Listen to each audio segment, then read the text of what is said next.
잘들 주셨습니까? 네.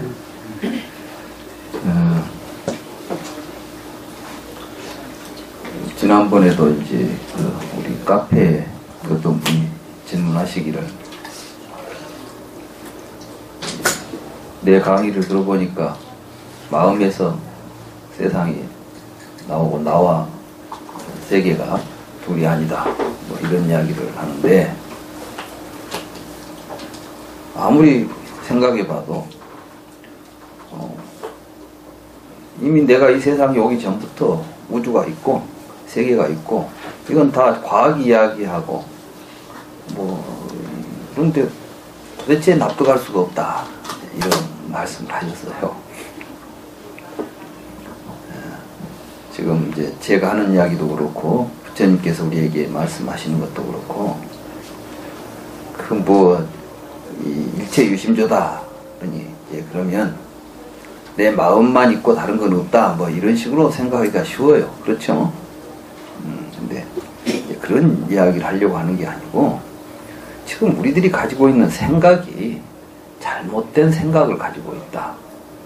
다시 말해서 우리가 정확하게 한번 나와 세계의 구조와 관계를 한번 보자는 거예요.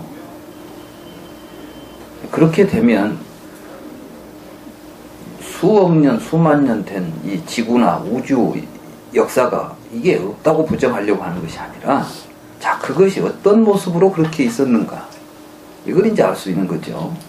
지금부터 제가 그 이야기를 좀 먼저 하고, 여러분들이 이제 그런 생각들을 정확하게 이해하고 확신을 가져야 이 공부를 할 때 의심 없이 공부를 할 수가 있는데, 항상 보여도 불교 이야기는 말은 그럴듯하지만 현실은 전혀 현실적이지 않다, 이렇게 생각하면은 마음이 이제 공부하는데 집중이 잘 안 되고, 뒤에 가다 보면 뭐 하나만 한 소리지, 뭐 다른 이론이나 마찬가지란 말이죠. 제가 처음 이야기했죠. 불교는 절대로 어떤 가설에 의거하지도 않고 허구에 의거하지 않고 있는 그대로 사실을 이야기한다.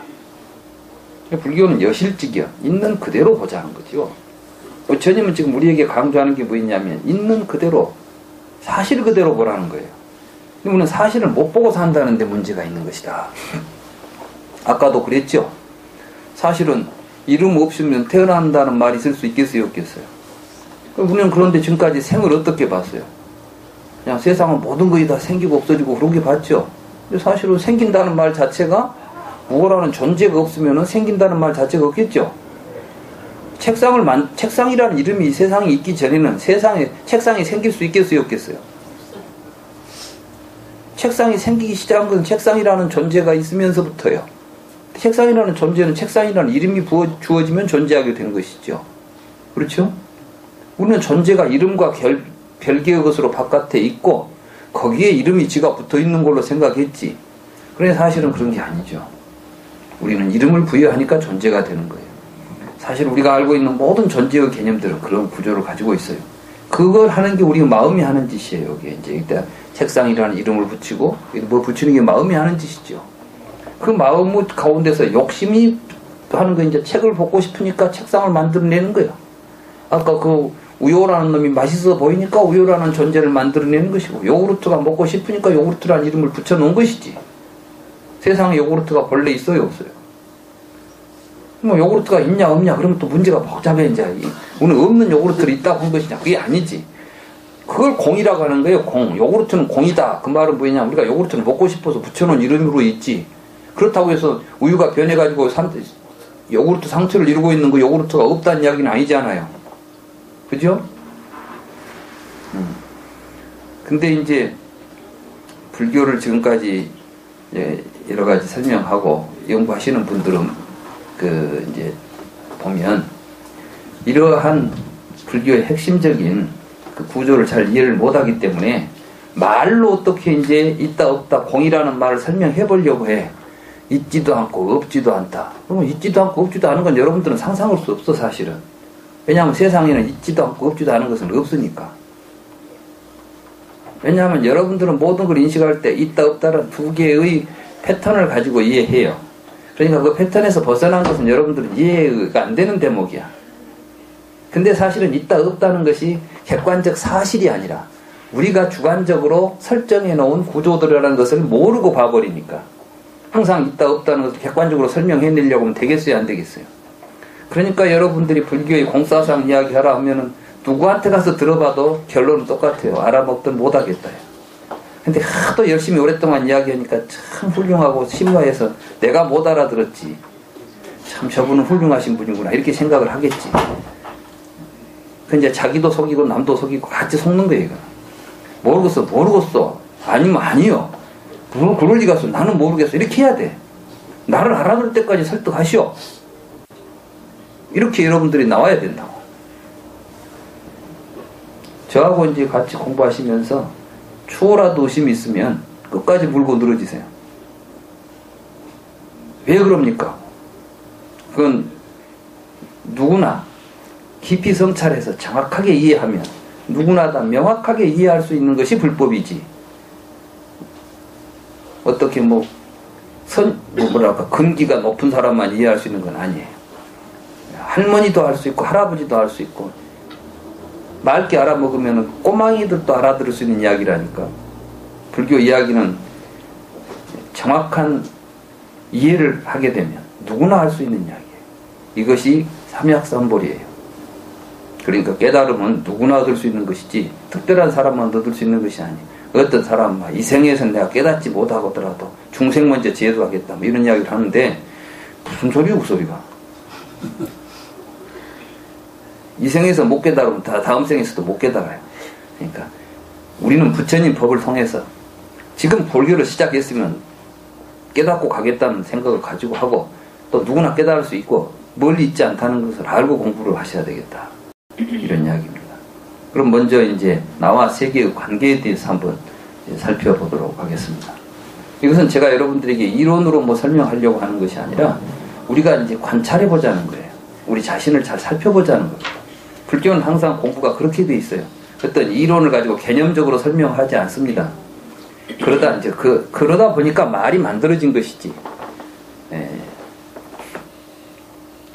여러분들이 나라고 할 수 있는 것은 여러분들은 몸을 떠나서는 나라는 이야기를 할 어떤 근거가 없어요. 있어요, 없어요? 없습니다. 이 몸은 내가 아니고 영명한 실체로서 내가 어디 있을 것이다. 불성이 어디가 있을 것이다. 찾아러 다니봤자 안 보입니다. 불교에서 말하는 불성은 그런 존재가 아니에요. 마치 근데 어디 네 안에 뭐가 하나 있다. 찾아라. 뭘 찾자는 얘기야. 부처님 고행주의 하다가 포기하셨잖아요. 왜? 몸뚱아리 내던져버리고 영혼 찾아러 다녔는데 못 찾은 거예요 이거. 도저히 가망이 없다는 걸 깨달은 것이지. 그러니까 고행 포기한 거예요. 그러니까 부처님이 고행주의 포기했다는 것 자체가 이미 몸을 떠나서 영명한 실체가 있다는 생각, 망상이라는 걸 아신 거지. 그래 이제 여러분들 몸을 한번 잘 보십시다. 여러분들 몸을 부모님이 만들어줬어요? 부모님이 뭘로 만들어? 부모는 여러분도 자식을 낳아봤겠지만 여러분들이 자식 만들었어요? 여러분들도 몰라 어떻게 된지는 자식이 나온지는. 그래요 안 그래요? 그렇습니다. 나도 자식을 낳아봤지만 나오니까 신기했지 내가 어떻게 만들었다는 생각 해본 적이 없어.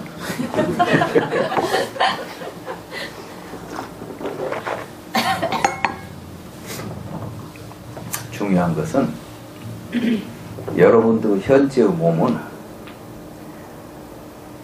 먹지 않으면 존재하지 못한다는 사실이에요. 그렇죠? 네. 여러분들은 뭘 먹었죠? 여러분 살을 뜯어 먹었어요. 여러분 아닌 다른 거 바깥에 있는 다른 걸 먹었어요. 다른 거 먹었잖아. 네. 그러니까 사실 여러분들 몸은 바깥에서 있는 놈이 들어오니까 있는 거 아니야? 그죠? 예. 그럼 나는 뭐예요 그러니까? 바깥에 있는 놈하고 나하고 지금 서로 따로따로 분리돼가지고 개체적으로 존재합니까? 아니면 밖에 있는 놈이 내 안에 들어오니까 내가 됩니까? 그러니까요. 또 여러분들 몸 안에 있는 것은 계속 붙어 있어요? 아니면 반드시 나가요? 안 나가면 죽어. 그러니까 병비도 굉장히 큰 병이에요, 이거. 들어온 건 반드시 나가야 돼. 그죠? 몸 안에 있을 때는 나고, 몸 바깥에 있을 때는 내가 아니죠. 응? 그러니까 나라는 놈은 지금, 밖에 있는 놈하고, 안에, 나라고 지금 내가 붙잡고 있는 나하고, 바깥 세상하고, 서로 떨어져 있어요. 아니면 서로 긴밀하게 연결돼 있어요. 한 몸이에요, 딴 몸이에요. 한 몸 안에서 한 몸이 또 태어날 수가 있겠어요, 없겠어요? 사실 여러분들의 몸이 세상에 태어났다는 생각조차도 여러분들이 망상인 거예요, 사실은. 본래부터 한 몸이라니까. 그 한 몸의 구조가 지금 그 구조 속에 있는데 여러분들 눈에, 여러분들의 의식 속에 하나가 잡히는 거야. 이런 형태로 여러 생긴 게 내 몸이라고 잡히니까 그놈을 나라고 지금 붙잡고 앉아 있는 거지. 계속 그놈을 취하고 있는 것이지. 이게 이제 연기에서 말하는 애취, 유, 생, 노사 이렇게 가는 거예요. 그러니까 이제 이 몸을 나라고 붙잡고 있으니까 여러분이 있으니까 이제 태어난 거야, 이게. 여러분들 생각에 나라는 이 몸뚱이가 있으니까 여놈이 세상에 태어났다는 생각하고 여놈이 늙어 죽는다는 생각하고 살고 있는 거지. 자, 연기라는 것은 지금 부처님께서 말씀하신 12연기가 현재 있는 나를 잘 성찰하고 관찰하는 데서 드러난 사실이에요. 그렇지. 부처님이 막 이론으로 만들어가지고 꾸며놓은 이야기가 아니야. 세상의 모든 철학은 이론이에요. 불교만은 이론이 아닌 거예요. 사실이지. 사실은 그대로 지금 우리한테. 그러니까 그걸 말씀을 통해서 우리가 그 사실을 보아야 돼요, 우리도. 아, 이 이야기구나, 지금. 그때 보아야 될 대상은 누구예요? 나예요, 남이에요? 여러분이 노사를 관할 때에 너무 남의 노사를 관해야 되겠어요? 내 노사를 관해야 되겠어요? 내 노사를 생을 관할 때 내 생을 관해야 되겠어요? 남의 생을 관해야 되겠어요? 유를 관할 때 나의 존재를 관해야 되겠어요? 딴 존재를 관해야 되겠어요? 근데 책에는 보면 유, 삼유, 여주, 세규, 무생유 그러니까 막 개념만 가지고 하는 거예요. 그게 아니고 실제로 내 존재 속에 삼유가 있다는 것을 보는 거예요. 여러분 스스로 존재 속에가 욕계, 색계, 무색계가 다 갖춰져 있어. 이게 이제 중생들의 세계인 것이죠. 여러분들은 욕망을 가지고 있잖아요. 그 욕망의 주체로서 자아가 있어요. 그런가 하면은 여러분들이 지각을 통해서 형성되어 있는 형태적 자아가 있는 것이요. 이것이 색이에요. 그런가 하면 의식이니 뭐인 해가지고 무의식적인 어떤 형태 없는 어떤 정신세계를 여러분들은 또 자아로 잡고 있는 것이죠. 이 가운데서 이제 뭐가 더 강하게 나타나냐에 따라서 자기 세계가 나타나는 거예요. 세상을 같이 살고 있는 것 같아도 세상이 틀립니다. 오늘 제가 이제 그 아침에 이제 신문을 하나 이제 집에 신문이 배달이 돼요. 한겨레 신문. 근데 아침에 이제 여기 오니라고 이제 나오면서 들고 이제 버스에 오면서 읽어봤더니 김민기 씨 인터뷰 기사가 나왔더라고요. 아침 이슬 작곡하신 김민기 씨 아시죠? 아, 나는 그 기사를 읽으면서 참 요즘 또 이렇게 사시는 분이 있구나 라고 느꼈어요. 어떻게 사신지 잘 모르시죠? 뭐 극단을 운영하더만 요즘 이제 아동극단 뭐 이런 건 다 하는데 적자래요. 빚이 많대. 근데 왜 돈벌이가 되려는 것을 안 한대요. 돈벌이가 될 만한데 옛날에 뭐 지하철 1호선 그거 굉장히 인기가 많았다대요. 돈을 막 벌었대. 근데 이제 그만뒀대요. 어째 그만뒀습니까? 뭐 이제 관객이 안 오던가요? 우리는 보통 간판 내리면 관객 안 오면 간판 내리잖아요. 아니 관객은 많이 왔대요. 근데 왜 그만뒀냐 했더니 이거 계속 하다가는 이제 돈 잘 되니까 계속 그 매너리즘에 빠져 이렇게 가까워서 안 했다는 거예요. 그건 해야 할 일, 돈벌이와는 상관없이 할 일이 있다. 나는 그 일을 하려고 한다. 아, 그래서 내가 이 사람은 이미 욕계를 벗어난 사람이지. 그리고 이 사람은 이제 드디어 이제 색계도 벗어난 사람이야. 말하자면 보니까 자기 몸이나 이런 것들에 대해서는 이미 다 초월해 있어요. 그리고 이제 거의 이제 무색계의 세계를 가는 거예요, 지금. 그 사람에게 보이는 세상은 같이 살고 있어도 우리하고는 전혀 다른 세상을 사는 거예요. 그 사람은 지금 뭐 돈벌이가 되냐 안 되냐가 문제가 아니라 우리에게 중요한 것이 뭐고 지금 해야 할 일이 뭐냐 이런 걸 찾아서 하는 거예요. 그것이 내일이라고 생각하고 그러면서 이제 자기 어머니 이야기를 하더만 이제 이리에서 태어났을 때다 이제 전북 이리 있죠. 익산 지금은 익산이라고 옛날에 이리라고. 근데 어머니가 이 굉장한 인텔리였더만 연희 전문이 연세 뭐 그쪽에 뭐 일회 뭐 하고 하다가 뭐 산파 요 이제 기술을 일본 가서 익혀가지고 일제 시대 때부터 이제 산파로 이제 했는데 그 문둥이들을 다 이렇게 이제 받아줬나 봐. 문둥이들이 그때는 문둥이 그러면 그때는 이미 이제 거지예요. 왜냐하면 아무 데서도 살 수 없으니까 얻어먹고 살 수밖에 없으니까 이제 문둥이들은 거지라고. 근데 익산역에 어디 나갔는데 막 문둥이들이 때로 몰려오더래. 그래서 자기는 그냥 어렸을 때인데 무서워서 근데 그놈들이 와서 모두 막 어머니한테 막 인사를 하더래. 왜 그런가 했더니 어머니가 받아준 사람들이에요. 그러니까 고마워가지고 와서 모두 인사를 하더라. 그러니까 어머니도 이제 그 어머니부터가 이제 직업이 산파지만은 예 받는 것이 중요하지 돈 버는 것이 중요하지 않다고 생각하신 거예요. 그러니까 돈이 없이도 문둥이 같은 이런 어떤 그 거지들도 애를 낳아야 될 것이가 되면 가서 받아주고 했던 것이지. 요즘 세상이 만약에 우리가 그런 세상을 산다면 이 더러운 욕계의 세계가 유지되겠어요? 의사들이 돈이 없어도 병 걸리면 무조건 낫고 해주는 거야. 이게 의사의 본업 아니요. 지금 우리 그렇게 됩니까? 천만의 말씀이야. 문둥이가 아니라 정상적인 사람도 치료비가 조금만 부족해도 안 받아 그냥. 이게 이제 우리가 사는 욕계가 왜 고통스러울 수밖에 없는가. 새끼 무새끼가 왜 더 이 욕계 새끼 무새끼 삼계라는 것이 어디 딴 세상인 것 같아요? 지금 우리들 세상에 있는 거예요. 그래서 내가 아침 이슬이라는 노래가 그냥 나온 노래가 아니구나. 예. 보니까 그 사람은 이제 학교 다니다 노래 불렀는데 체제에 맞지 않다 해가지고 정보부 끌려가서 왜 맞고 별짓을 다 당했더만. 그러고 나서 뭐 농사도 짓고 뭐 탄광에 가서 일도 하고 이제 봉제 공장에 가서 뭐 일도 하고 하여간 이 서울대 미대에 나온 사람인데 그 사람은 자기 노래 가지고 막 가수로 활동을 했으면 큰 돈 벌 사람이죠. 근데 이제 돈이 중요하지 않다. 삶이 중요하다. 이걸 이제 보고 있는 것 같아요. 그래서 내가 세상은 우리가 어떤 생각을 가지고 사느냐에 따라서 자기의 세상이 만들어지는 겁니다. 그러니 어찌 세상과 내가 둘이겠습니까? 자, 김민기 씨가 그렇게 살고 한다고 해서 우주의 역사를 지금 바꾸자는 이야기를 하는 거예요, 지금? 아니죠? 우리가 지금 부처님이 말씀하시는 것은 막 우주의 역사를 막 옛날에 했던 모든 창조론은 그러죠. 말하자면 창조론은 하나님이 창조한 세계지 무슨 빅뱅이 어디가 있고 뭐 우주의 역사가 뭐가 있냐 하나님이 창조해서 우주가 벌어졌다 이렇게 말하니까 대립이 되죠.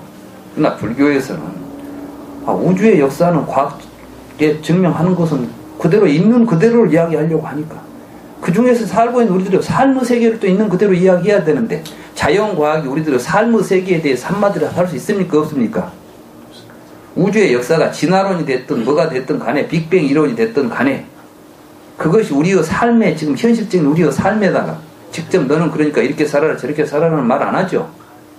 그러나 분명히 우리가 지금 살고 있는 우리의 삶의 현실에서 본다면 나의 삶이 내 의식의 세계의 투영이고 그것과 더불어서 나의 삶의 세계가 전개된다는 것을 부정할 수 있습니까 없습니까?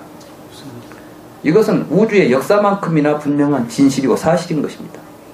똑같은 세상에 살고 있는 것 같아도 우리는 각기 다른 의식을 가지고 살면 다른 세상에 살 수밖에 없다는 것이에요. 이게 바로 삼계라는 부처님의 세계관인 것이죠. 그리고 어차피 우리 인간이나 모든 생명이 사는 세계는 모든 생명은 무엇이냐? 생명은 생물학에서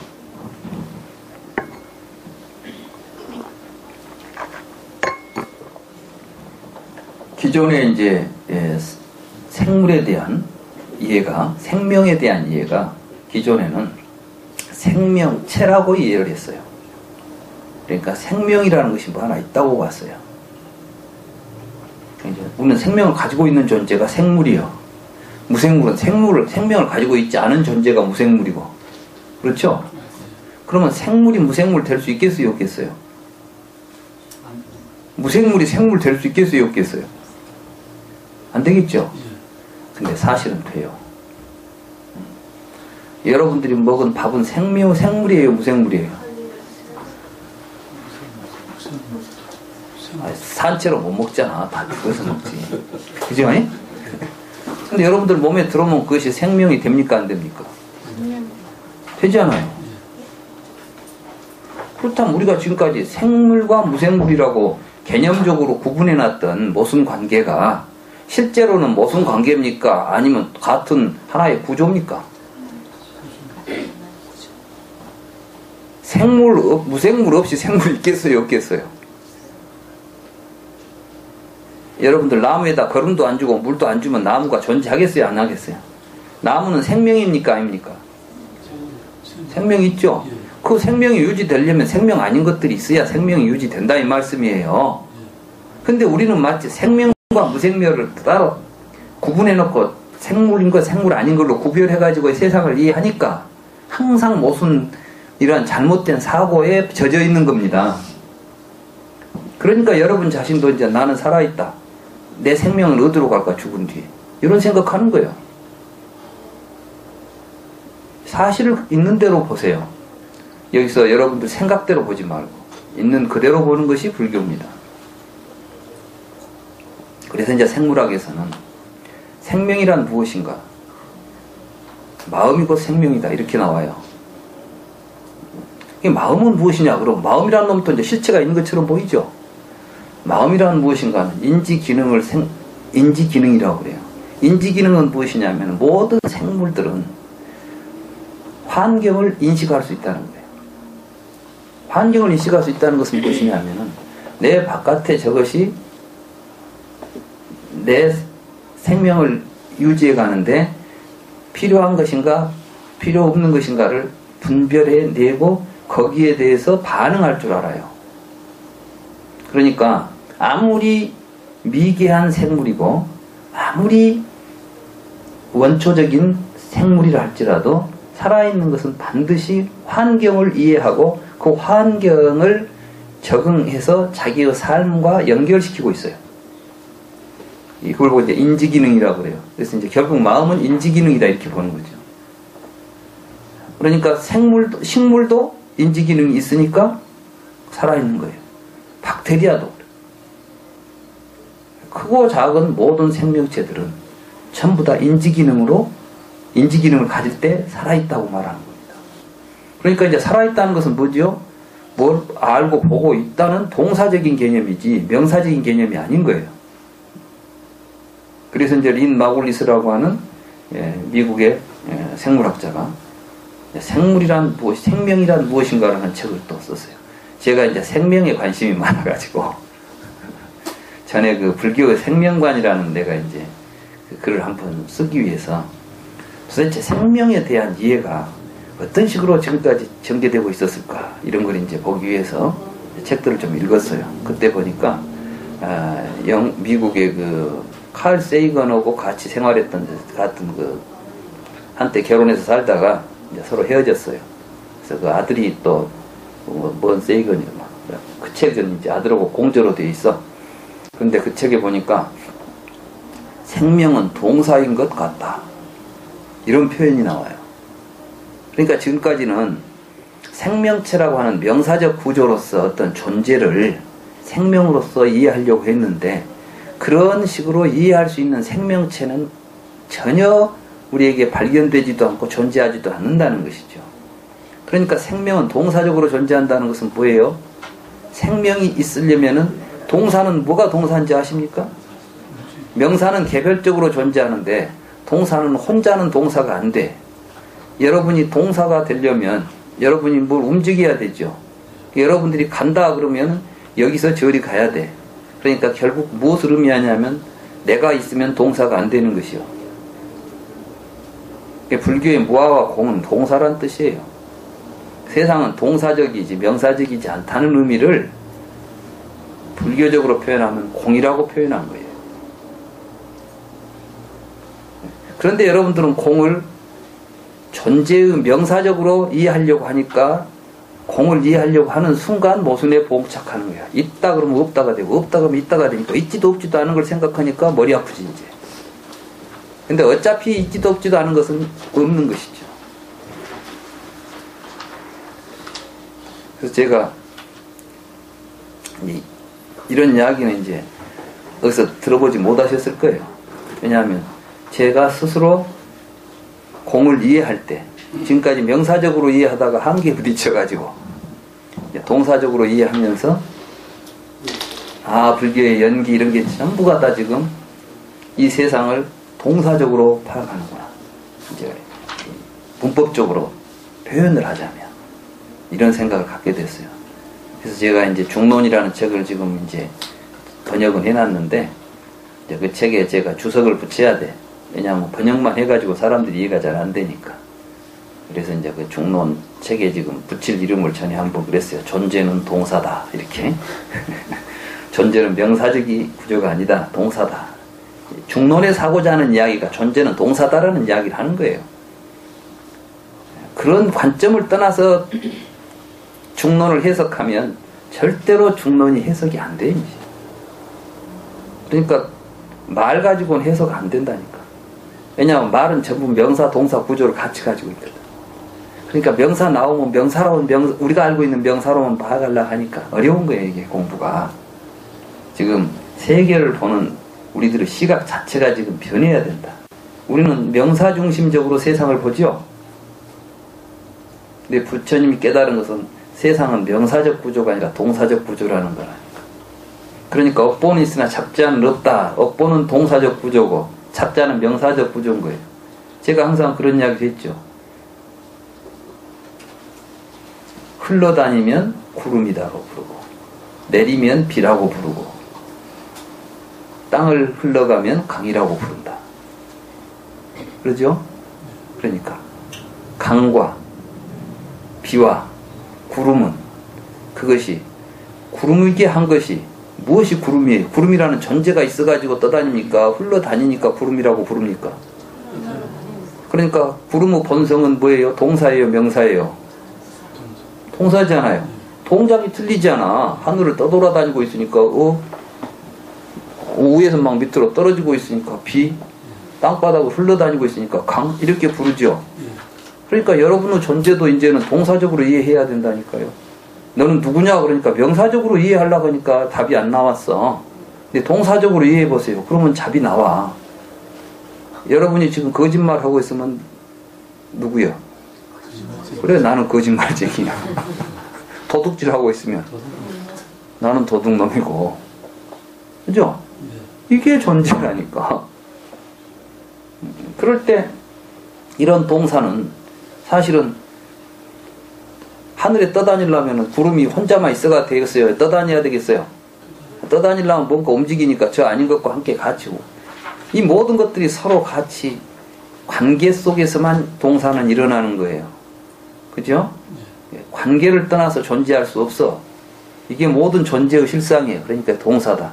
그러니까 세계와 여러분, 나, 이것은 별개의 존재가 아니라 연기, 동사적으로 연결되어 있다는 것은 나와 세계가 한 몸으로 존재하고 있다. 왜 여러분들이 이제, 근데 여러분들은 여러분들 눈에 비치는 형태를 가지고 구분을 해서 나와 세계를 나누어 보고 있다. 이게 이제 부처님께서 말씀하시는 일체는 12입처다. 중생들이 세상을 만들어내는 기본 구조는 보는 놈과 보이는 놈을 이원화시켜서 보는 잘못된 인지 구조에 기초한다. 이게 이제 12입처설인 거예요. 그런지 이걸 갖다 육군 육경이다 이렇게 보면 이제 복잡해. 이건 이제 도대체 말이 안 되고 설명도 안 되고 억지 설명을 하다 보니까 말이 안 되는 이야기를 불교라고 하게 되는 것이에요. 그런 구조로부터 우리가 이제 연기를 이해하고 부처님의 깨달음의 세계를 통해서 나와 세계를 올바로 이해해가는 것이 우리가 지금 여기서 공부하려고 하는 목적인 것이죠. 단언하건대 이제 이런 이야기는 여러분들이 어디서 들은 적이 없을 거예요. 불교를 수십 년 했다는 분도 이런 이야기를 어디서 들었다고 한 적을 내가 본 적이 없어요. 나도 듣지 못했고. 왜? 지금까지 잘못 이해해 왔으니까. 부처님은 이 말씀을 하셨는데 우리가 지금까지 부처님의 말씀을 잘못 해석해 왔으니까 문제가 생긴 거예요. 제가 여러분들한테 할 수 있는 일은 불경을 바로 여러분들에게 읽은 법을 가르쳐 주는 거예요. 그래서 여러분들이 직접 부처님의 말씀을 이제 들으셔야 돼요. 그러면 저한테 듣는 것보다 훨씬 더 정말 여러분들이 경을 제대로 볼 수 있는 눈이 떠지잖아요. 저는 지금도 경을 보면서 막 전율을 할 때가 있어요. 여전히 저도 공부합니다. 다만 나는 이제 길을 좀 봤죠.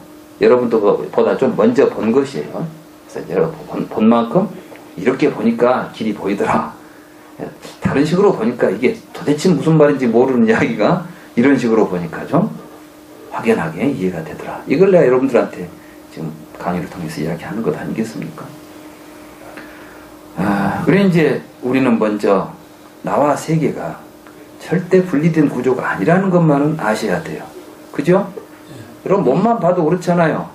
그럼 여러분들이 이제 나라고 하는 것은 첫째는 몸이 있어야 나지만 또 숨을 쉬어야 나요. 숨 못 쉬고 있는 몸뚱아리는 송장이라고 그러잖아. 그땐 나라고 부를 수 없죠. 숨을 쉬어보. 숨은 어떻게 쉬어야 돼? 반드시 숨을 쉬려면 또 밖에 놈이 안으로 들어와야 돼. 숨이라는 것은 멈춰 있는 거예요. 계속 움직이는 거예요. 밖에서 들어오는 것이 나오고 것이 들어오고. 들어온 놈 못 내쉬면 죽었다 그러고, 응? 내쉬고 다시 못 들이쉬면 죽었다 그러잖아. 그러니까 사실은 나라고 하는 것은 바깥에 있는 세계와 나의 세계가 분리돼가지고 나의 존재가 있을 수 있어요, 없어요? 없잖아요. 마음은 또 어떻습니까? 여러분들은 또 마음이라는 놈이 속에 하나 있어가지고 막 숨도 쉬고 막 보고 다닌다고 생각하죠. 이게 우파니샤드야. 그리고 이것이 보통 일반 사람들이 가지고 있는 중생들의 보편적 생각이고, 그러니까 그 나를 개인적으로 생각하니까 나다 너다 서로 분별해가지고 싸우고 다투고 막 나 잘났다 너 못났다고 이렇게 살잖아. 지금 우리가 살고 있는 세상은 바로 이 잘못된 생각 때문에 벌어지는 세상이에요. 그러니까 막 돈 있는 사람은 더 갖고 싶고 없는 사람은 막 아우성치고 막 없으니까 이제 막 나도 먹고 살아야 되겠다고 이제 도둑질하고 강도질하고 막 그런 거 아니에요. 부처님이 보니까 참 답답한 사람들인 거예요. 왜냐하면 다 지 몸 가지고 한 몸이고 한 덩어리인 것들이 지 몸이 지 몸을 상하고 사는 거지. 알고 보면 이 세상의 우주 만물 가운데 나 아닌 것이 없거든. 우리 모두가 다 한 몸으로 한 생명으로 지금 살고 있는데도 불구하고 야, 이런 생각 가지고 산다면 나한테 있는 것이 내 것이라는 생각이 들겠어요, 안 들겠어요? 실제로 세상에 지 것이 있어요, 없어요? 뭐 등기가 돼 있다고? 죽을 때 보면 다 드러나지 않아. 등기 죽을 때도 갖고 갑니까? 아니야. 욕심 이 욕망에 가득 찬 중생들이 응? 지가 지키려고 서류 만들어 놓은 게 등기야. 지것도 아닌 걸 만들어 놓은 것들이. 그러니까 부처님이 볼 때는 어차피 내 것도 네 것도 아닌 것을 갖고 저렇게 막 지것인 줄 알고 살다가 죽을 때 보면 아닌지 알면서도 어리석게 또 죽어가면서까지 끝까지 그걸 또 막 누구한테 너는 요건 네가 가져라고 가니까 얼마나 웃기는 짓들이요 이게. 이런 데서 벗어나가지고 있는 그대로 세상을 보고 살면 세상 사람들이 이렇게 살 필요도 없고 이렇게 안 산다는 거죠. 이 세상을 구원하는 것은 뭐 민주주의, 정의가 바로 서서 되는 게 아니라니까.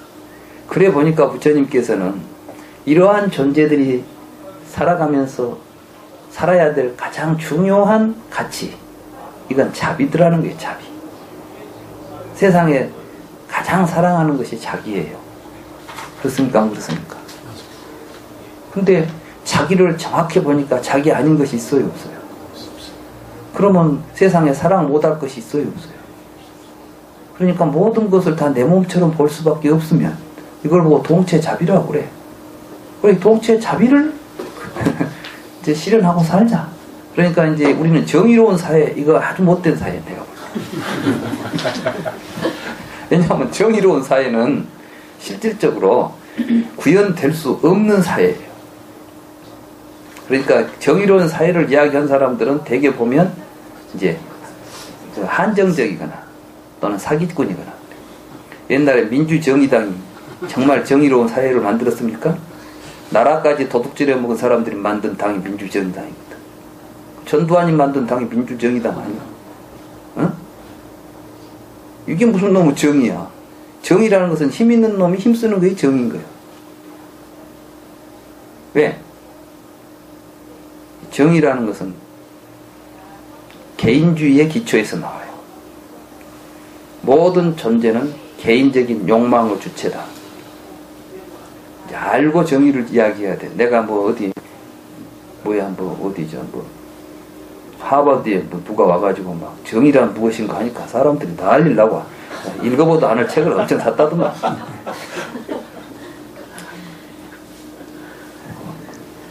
뭐 유명했잖아요, 정의란 무엇이.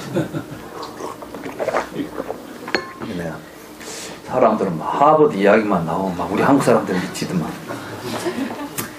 하버드가 아니라 무엇이라 하더라도 실상을 보지 못하면, 실상을 본 사람은 내가 볼 때 하버드에도 없고 아무도 없어요. 그게 뭐 불교의 부처님 법 안에가 있지. 그러니까 여러분들은 간판에 속지 마세요. 중요한 것은 진실을 우리가 공부해 가야 되니까.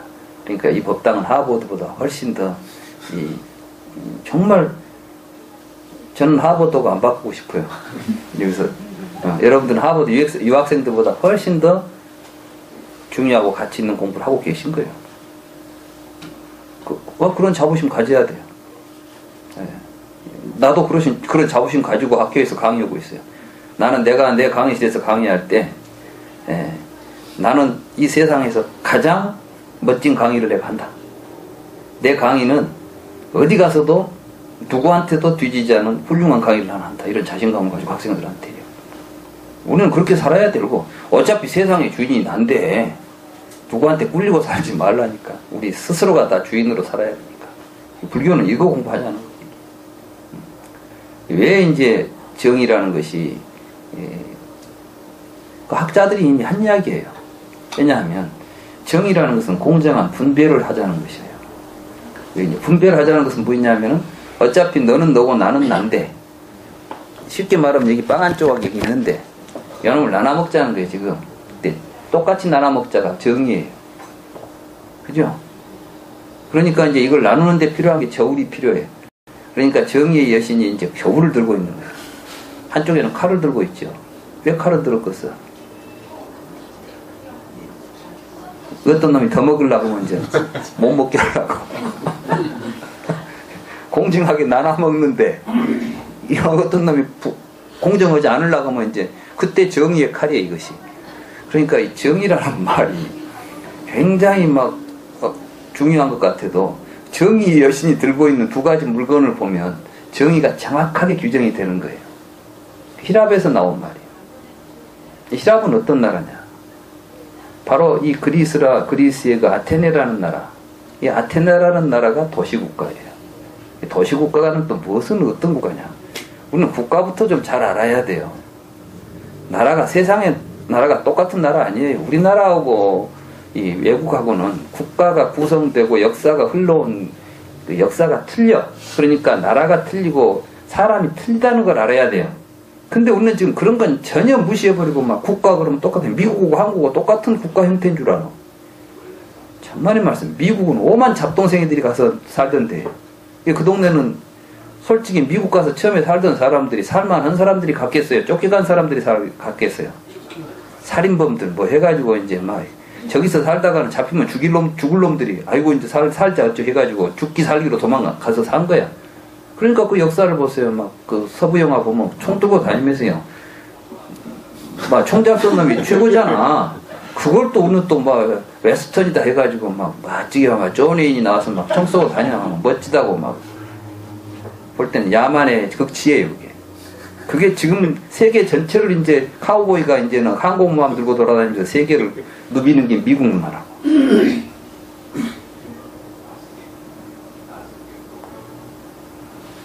사실이에요, 이건. 내가 거짓을 이야기하는 게.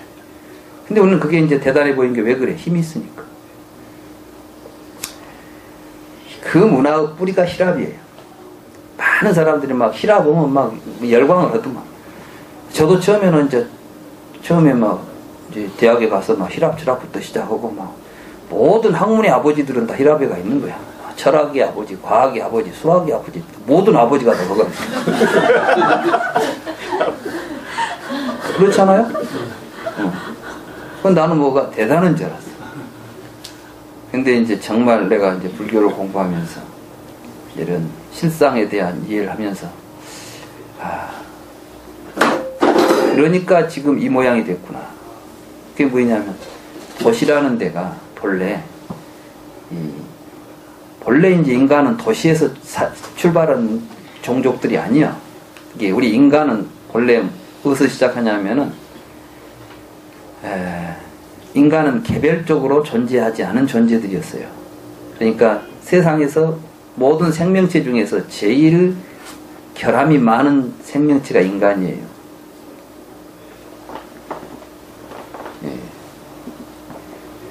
소는 그 풀을 뜯어먹고 사는데 불편하지 않을 정도로 소화기관도 튼튼하고 이빨도 풀 같은 거 막 여러분들 소 뭐 뜯어먹은 거 보면 무섭죠?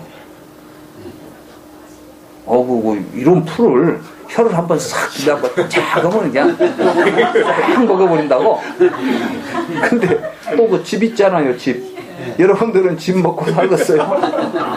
소는 그냥 그런 집도 통째로 삼켜버려. 뭐 속에서 이제 딱 또 소화가 다 돼. 그 위장이 4개나 있어. 이리저리 돌아다니면서 다 소화가 돼가지고 나와. 여러분들은 그거 먹여놓으면 사흘도 못 가서 죽어. 근데 소는 살아. 그런 거 하면 이제 호랑이나 사자를 보세요. 이빨 같은 거 보세요. 막 소는 이 발로 한 번씩 쳐버리면 소도 쓰러져 버려요. 이 호랑이가 이렇게 내리치는 힘이 무지무지하대요. 그러니까 황소 같은 것도 탁 막 위에서 하나 탁 머리 한번 탁 내리치면 톡 쓰러진대. 그럼 뭐가 한번 탁 물어 뜯으면 그냥 죽지. 그러면 막 이빨로 뜯어 먹어버리면 그냥 먹잖아. 그럼 라이프 써요, 그거? 안 써. 스테이크 먹는데 전혀 그거는 뭐 포크 나이프 필요 없어. 그냥 막 먹어버리지. 근데 그러한 생태계 속에서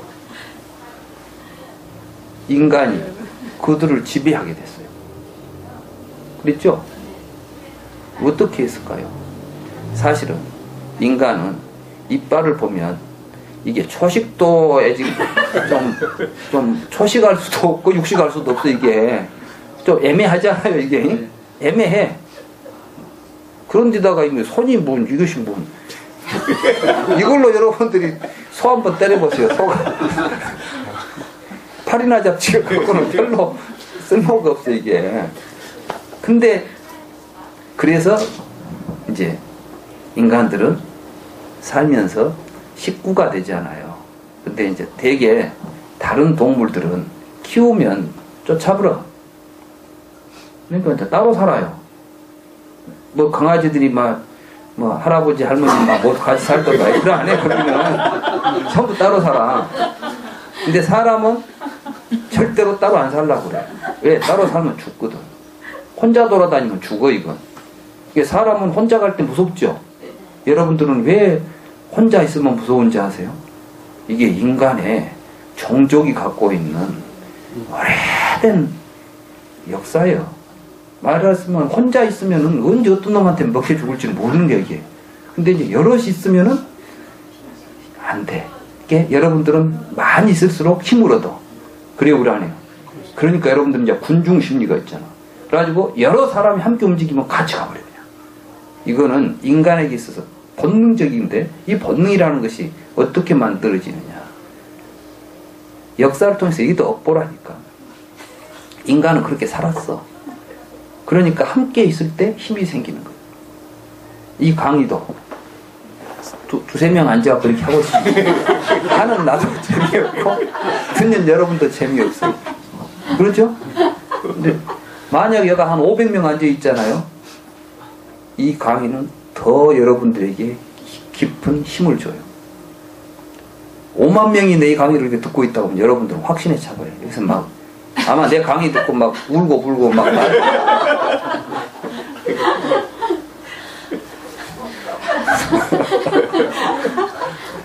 이게 인간이라니까. 이게 정확히 이해를 해야 돼요, 우리가. 인간에 대한 이해를. 그래서 인간들은 이제 옛날에는 막 식구가 많으면은 힘이 생겼던 거예요. 그죠? 그래서 벌쩍 오다 그러잖아요. 막 그런 게 막 절대 산하제한 이것은 진짜 인간의 것이기를 말살하는 짓이지. 인간은 막 낳는 대로 낳아야 돼. 왜냐하면 힘이니까. 그래서 이제 그게 많아질수록 이제 든든하고 힘이 생겼던 거예요. 그래서 많이 모이게 되면은 협업을 하게 돼. 그래서 이제 같이 할 일들이 있어. 사냥을 하더라도 혼자는 절대로 토끼 한 마리도 지 혼자 잡으려면 못 따라잡아. 근데 사람은 모이게 되면은 맘모스도 잡아먹은 거야. 고래도 잡아. 이제 무서운 거예요. 그래서 사람들은 그래서 인간일 수 있었던 것은 다른 사람과 함께 있을 때 인간적인 힘이 생기고 인간으로서 가치가 드러났던 것이지. 혼자 있으면 안 됐던 거예요. 그러니까 인간이 외로움을 타요. 현대인들이 제일로 큰 병이 외로움이에요. 내가 보니까 정신병의 근본이 외로움에서 시작해요. 그리고 왜 현대인들에게 많은 정신적 질환이 일어나느냐.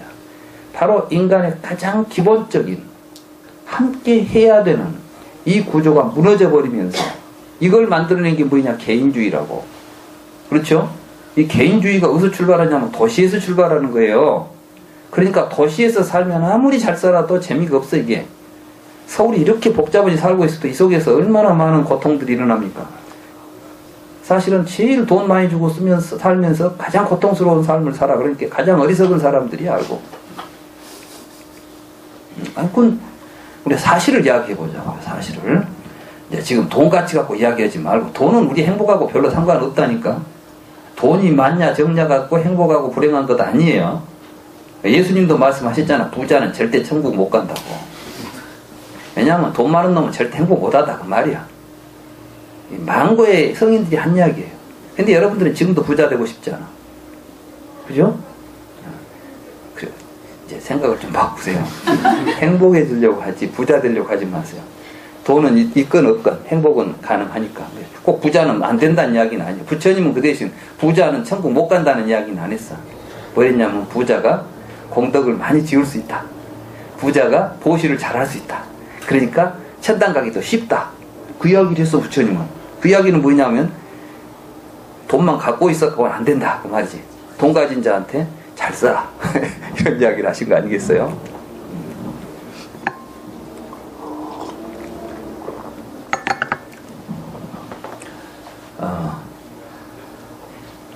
아무튼 이제 인간은 개인적으로는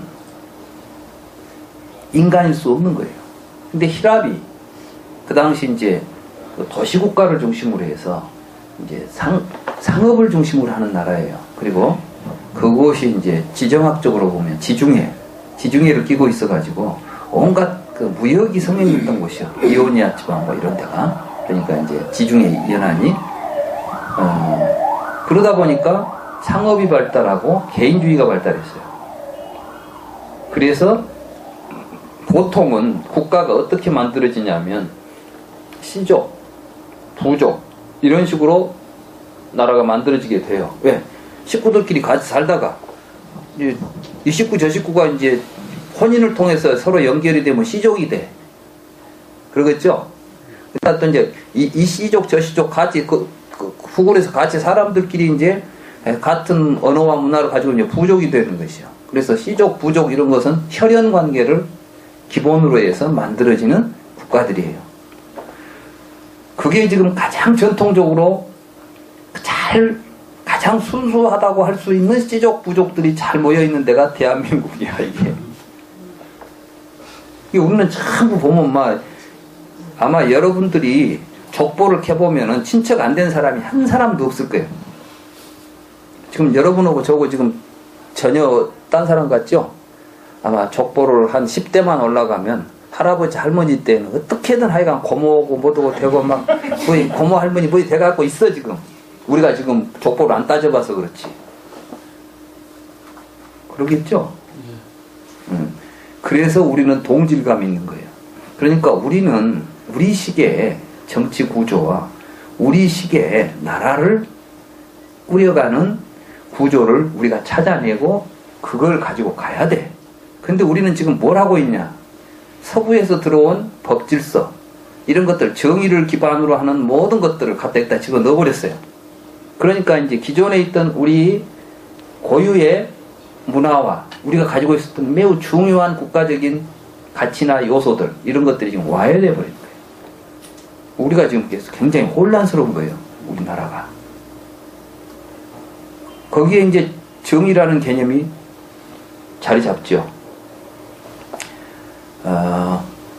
히랍에서 왜 정의 개념이 나오게 되냐면 거기는 아까 상업 중심이라고 그랬죠. 그러니까 거기서 이제 민주주의가 나와요. 민주주의도 시족이나 부족에서는 민주주의라는 것이 안 나와. 왜 안 나오냐면 집안에 앉아서 할아버지 할머니 모두 앉아있는데 투표합시다. 이러면은 내 맞아 혼나. 이런 버르장머리 없는 놈은 할아버지 말씀을 듣지. 에이 그러면 끝나버리잖아. 그죠? 근데 우리는 지금 근데 이제 집에서 어떤 일이 벌어지냐면 학교에서 민주주의만 배우니까 집에 와가지고도 아버지 어머니하고 뭔 이야기 하다가도 민주주의 합시다 이렇게 나와. 그럼 민주주의 하려면 어떻게 해야 되냐면은 그래 그러면 네 밥 네가 벌어먹어라 이렇게 해야 돼. 근데 우리나라는 뭐요? 부모한테 얻을 건 다 얻어먹고 뭐 할 때는 또 민주주의 하자고 나와. 그러니까 우리가 좀 복잡한 거야.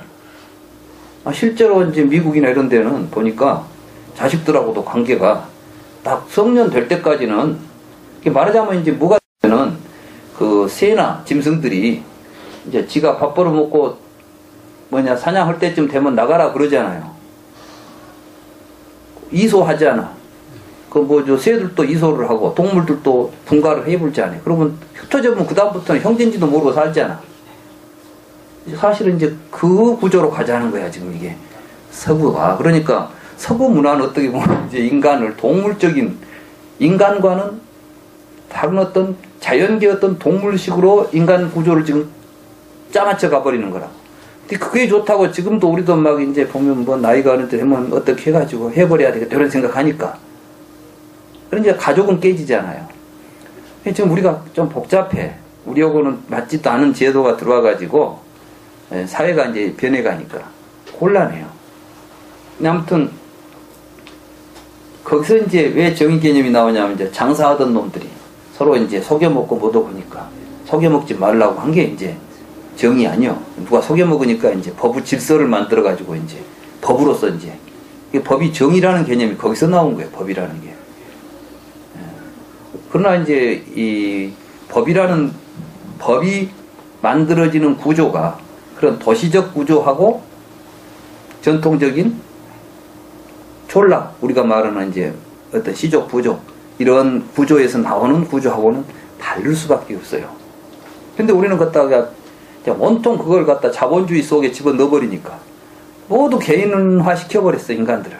그래가지고 모든 개인은 무엇으로서 이제 개인의 권리나 개인의 어떤 인격이나 이런 것들이 이제 정해지냐? 돈으로 정해져요. 이게 자본주의예요. 그러니까 돈 있는 사람이 더 큰 힘과 권리를 가져버려. 근데 거기서 만약에 이제 그때 정의가 되겠어요, 안 되겠어요? 똑같이. 유전무죄, 무전유죄는 자본주의가 가지고 있는 기본적 속성인 것이지 잘못된 것이 아니야. 그러니까 이것이 잘못된 것을 우리가 시정하려고 한다면은 기본적으로 인간의 이해부터 변화시켜야 돼요. 다시 말해서 인간은 본래 개인적 존재가 아니라 사회적 존재였는데 이것을 개인적 존재로 이해하기 시작한 게 서양의 근세예요.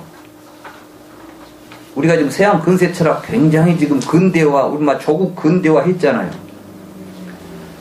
지금은 서구에서도 이게 문제 있다는 것을 지적해요.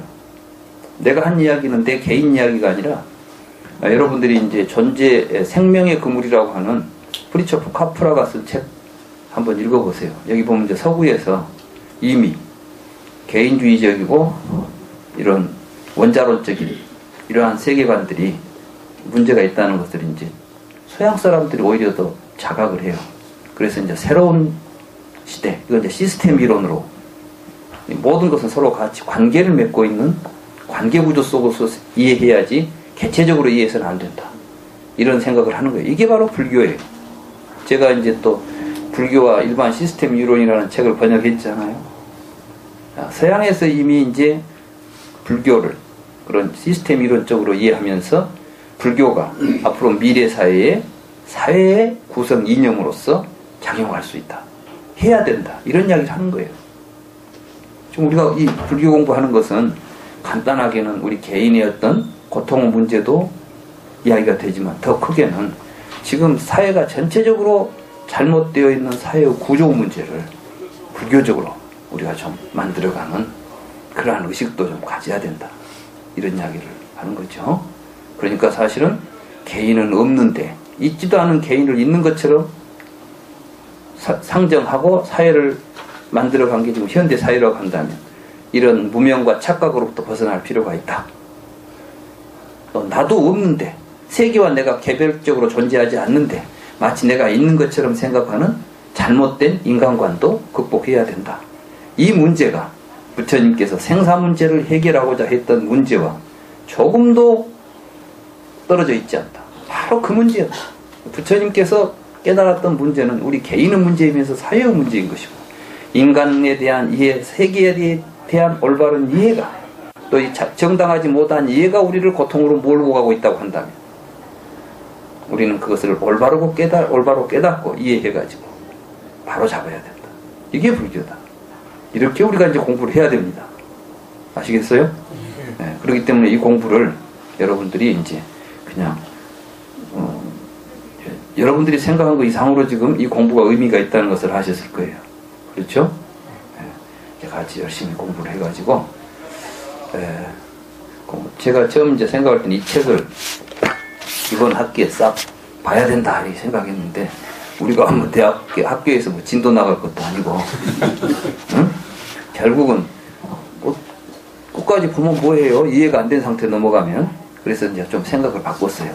좀 시간이 걸리더라도 하나하나 같이 좀 이해를 하고 좀 시간이 걸리면 어떻습니까? 우리가 지금까지 뭐 수억 겁을 다 무지 속에 살아왔는데 이제부터라도 눈을 떠간다면 1, 2년의 세월이 아깝지 않을 것이라는 생각이 들어서 이제 차근차근 오늘 이야기는 뭐냐면 이 3계가 우리 마음에서 벌어지고 있다. 나와 세계가 둘이 아니다. 이걸 이해하는데 이제 시간을 여러분들에게 이 시간을 통해서 공부를 했던 거예요. 이해는 하셨어요? 네. 네, 분명히 이해하십시오. 세계와 나는 둘이 아니다. 세계와 내가 둘이 아니니까 밖에 있는 여러 다른 사람들과 나도 근본적으로는 둘이 아니다. 함께 해야 또 특히나 우리 인간은 함께 해야 힘이 된다.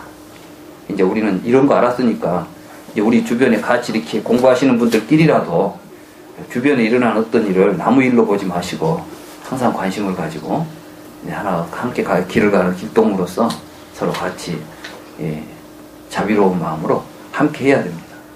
사실 내가 이 공부를 시작한 것도 그런 사람들을 같이 서로 사랑을 나눌 수 있는 그런 사람들이 모아가지고 그런 세상을 한번 같이 만들어 보고 싶어서 이 일을 시작한 거예요.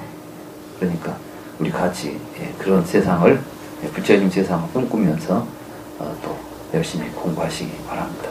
오늘 강의 여기서 마치겠습니다.